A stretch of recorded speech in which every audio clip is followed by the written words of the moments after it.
Assalamualaikum warahmatullahi wabarakatuh. Alhamdulillahi rabbil alamin, allazi ahyana ba'dama amatana wa ilaihi nusyur. Assalatu wassalamu ala asyrafil anbiya'i wal mursalin wa ala alihi wa ashabihi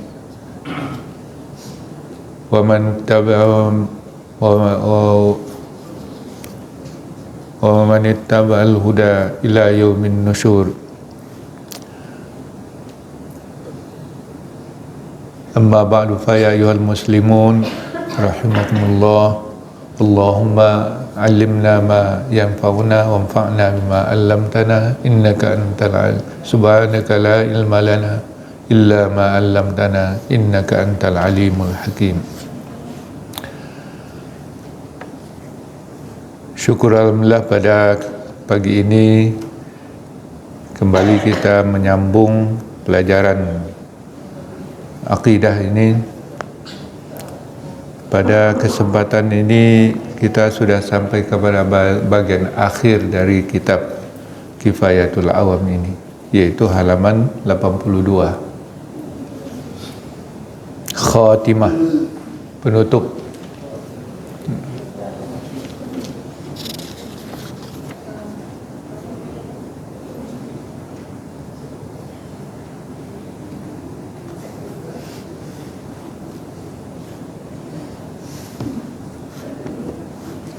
Ditutup dengan penjelasan tentang iman.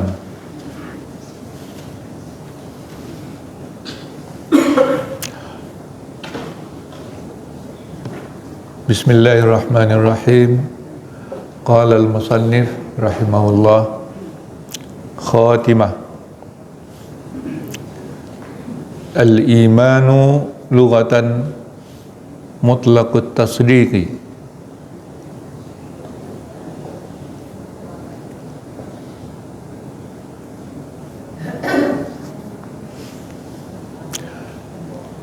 al-iman menurut bahasa, arti harfiahnya adalah semata-mata membenarkan.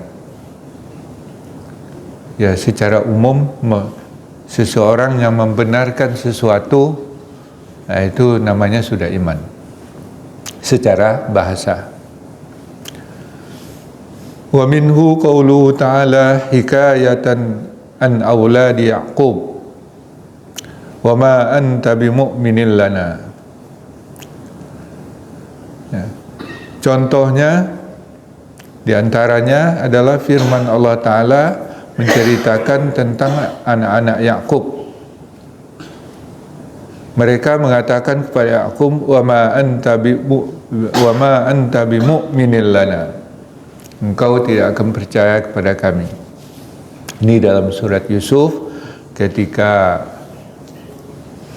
anak-anaknya itu kembali dengan membawa baju yang sudah dirobek-robek dan beri darah, ya, untuk menjadi bukti bahwa Yusuf sudah dimakan oleh serigala.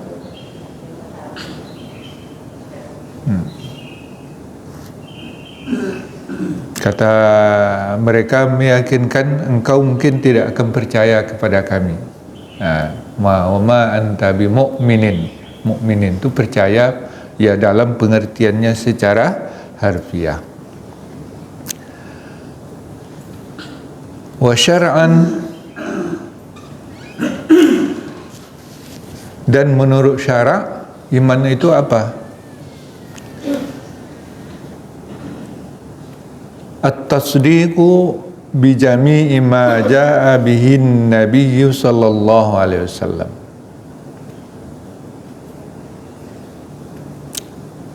Iman itu menurut syarak itu membenarkan semua yang dibawa atau yang diberitakan oleh Nabi kita Muhammad sallallahu alaihi wasallam. Jadi itu saja secara khusus. Semua yang disampaikan oleh Nabi kita Muhammad sallallahu alaihi wasallam kita benarkan, kita terima dan dibenarkan. Waqtulifa fi ma'na at-tasdiq bizalika, dan diperselisihkan tentang makna at-tasdiq dengan demikian.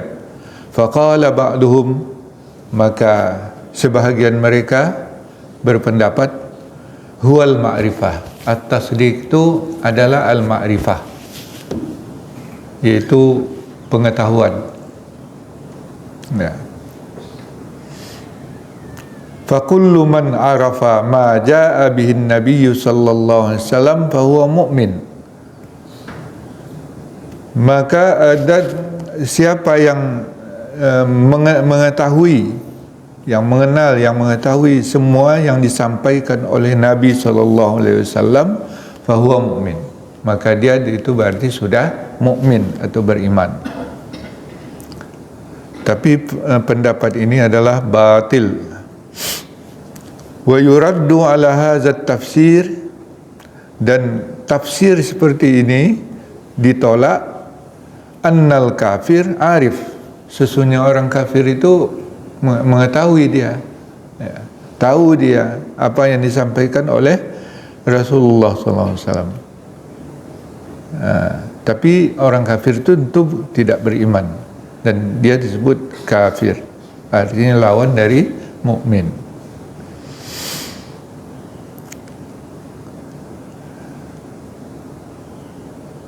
Walaysa bimu'minin, dan dia tidak dikatakan mukmin atau beriman.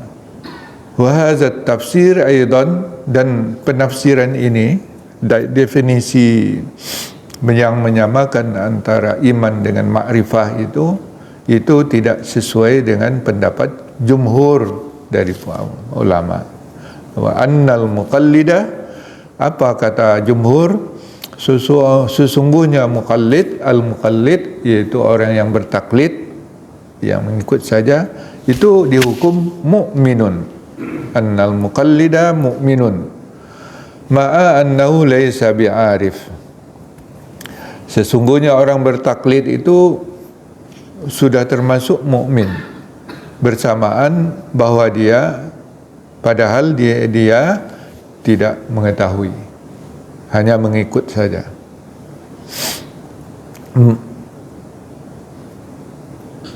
Ya, tahqiq, maka yang ditahqiqkan, pendapat yang kuat yang dipegang oleh jumhur ulama dan ahlu sunnah wal jamaah, tafsirut tahqiq tasdiq bi annahu hadisun nafsi at-tabi'i lil jazmi, ya, yaitu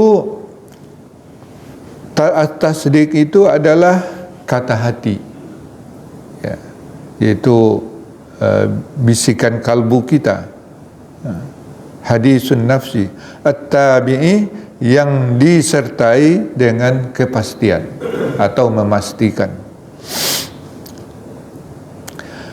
Sawa'un kana yajzimu an dalilin, baik dia memastikan itu dengan dalil, dari dalil, wa yusamma ma'rifah, dan itu dinamakan dengan ma'rifah, au an taqlid, atau dengan tidak ada dalil, itu mengikut saja, taklid. Fayakhrujul kafir, maka dengan definisi itu tidak termasuklah orang kafir, ya, dengan takrif atau definisi iman yang seperti itu, karena dia letaknya iman itu di kalbu kita, an-nafs, ya, kalbu.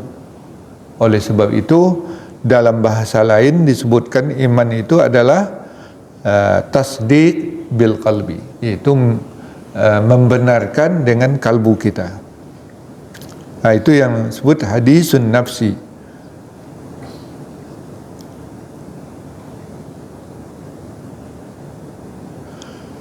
Fayakhrujul kafiru li'annahu lam yakun indahu hadisun nafsi li'anna ma'na hadisin nafsi an taqula raditu bima ja'a bihin nabiy sallallahu alaihi wasallam wa nafsul kafir la taqulu zalika. Ya. Karena sesungguhnya orang kafir itu tidak memiliki kata hati untuk membenarkannya. Karena sesungguhnya makna hadisun nafsi atau kata hati itu bahwa engkau berkata, aku rela, aku ridha dengan segala apa yang disampaikan oleh Nabi SAW, diterima dan dipastikan dalam kalbu kita. Sedangkan kalbu orang kafir itu, jiwa orang kafir itu, la taqulu zalika, tidak akan mengatakan seperti itu. Dengan definisi itu juga, wa dakhalal muqallidu fa innahu indahu hadisun nafsi tabi'un lil jazmi wa in lam yakun jazmuhu an dalilin. Dan termasuk al-muqallid, orang yang bertaklid, itu termasuk dalam definisi itu karena dia sudah mengakui di dalam kalbunya, dalam hatinya sudah ada hadisun nafsi, tasdik bil kalbinya sudah ada, walaupun dia muqallid. Wa in lam yakun jazmuhu an dalilin, meskipun dia tidak memastikan karena atau daripada suatu dalil. Ya. Nah itu kalau itu definisi iman. Jadi iman itu letaknya di kalbu. Ya, ada dua. Kenapa kita nafsi kita, kata hati kita sudah membenarkan, nah itulah dia iman. Tapi kalau tidak, ada keraguannya sedikit, itu sedikit beriman. Nah, kalau ragu betul, tambah sedikit imannya. Kalau tak percaya itu kafir.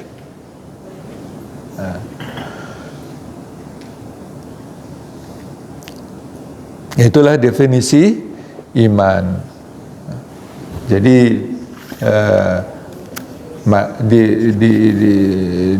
dituntun kita supaya kita membawa iman itu ke dalam kalbu kita.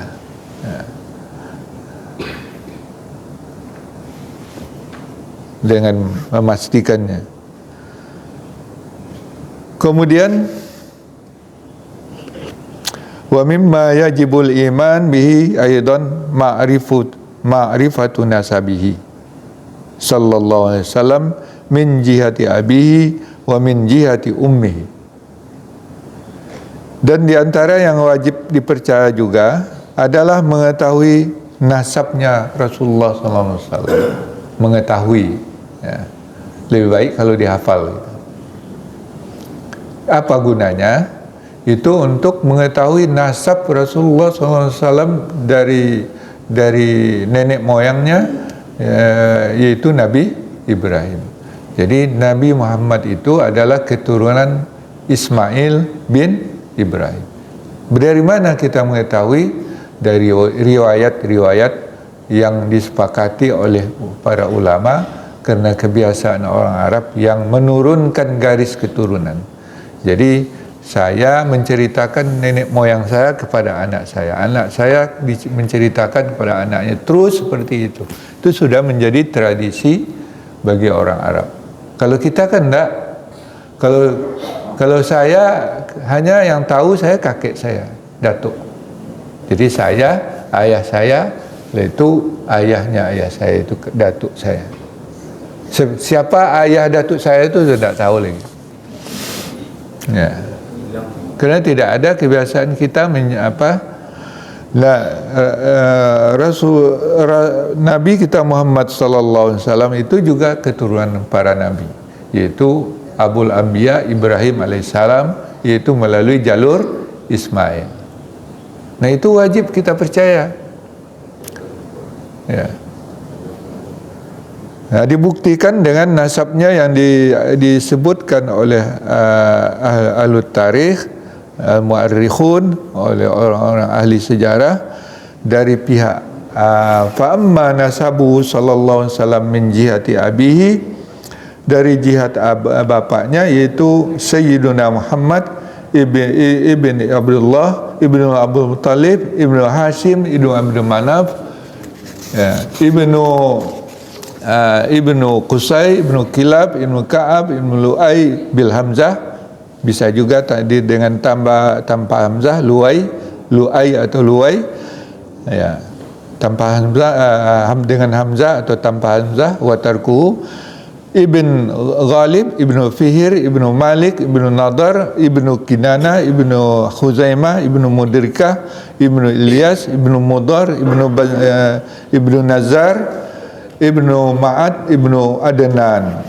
Ya, sampai situlah diketahui nasab Nabi SAW dari bapaknya sampai Adnan. Dari Adnan ke Ismail itu tidak ada riwayat yang ada macam-macam riwayat. Oleh sebab itu tidak wajiblah kita ketahui, ya, kerana memang riwayat yang tidak ada. Ya, ada riwayat tapi simpang siur. Ya, sesuatu yang simpang siur tentu tidak patut pula kita percaya. Ya, tapi yang disepakati nasab Nabi itu sampai kepada Adnan ini.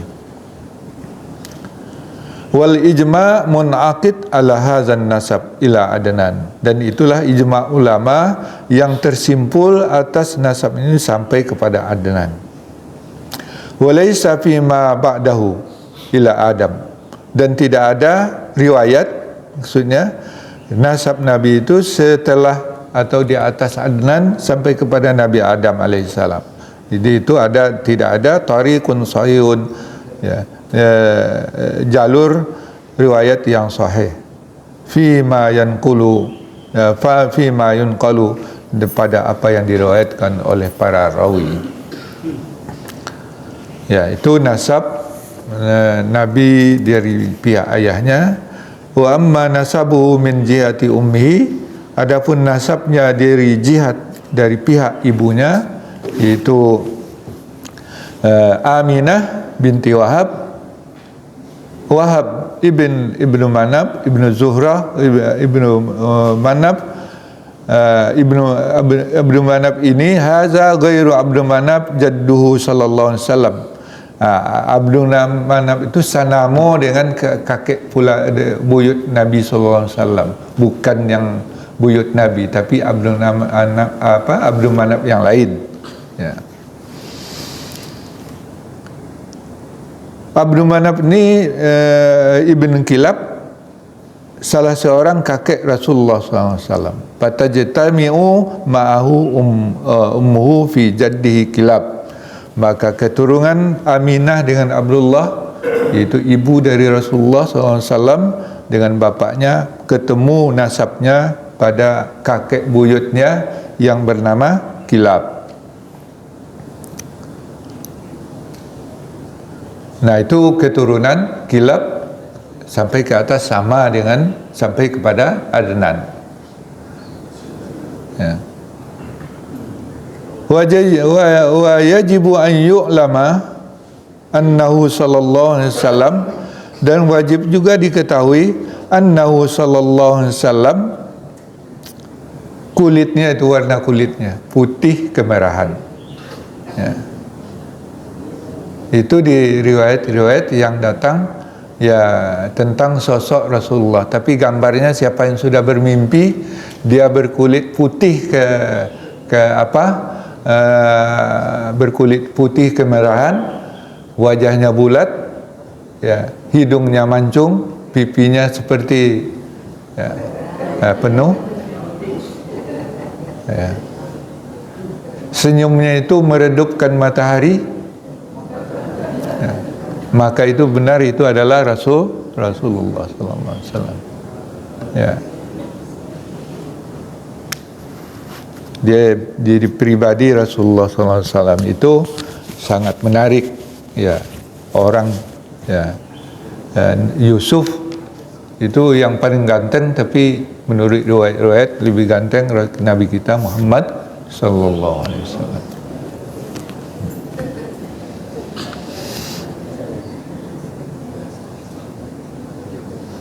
Wa hadza, jadi kulit Rasulullah SAW abyad musyarrabun bi humratin, yaitu putih yang berwarna, yang musyarrab itu bercampur dengan merah, jadi kemerah-merahan gitu.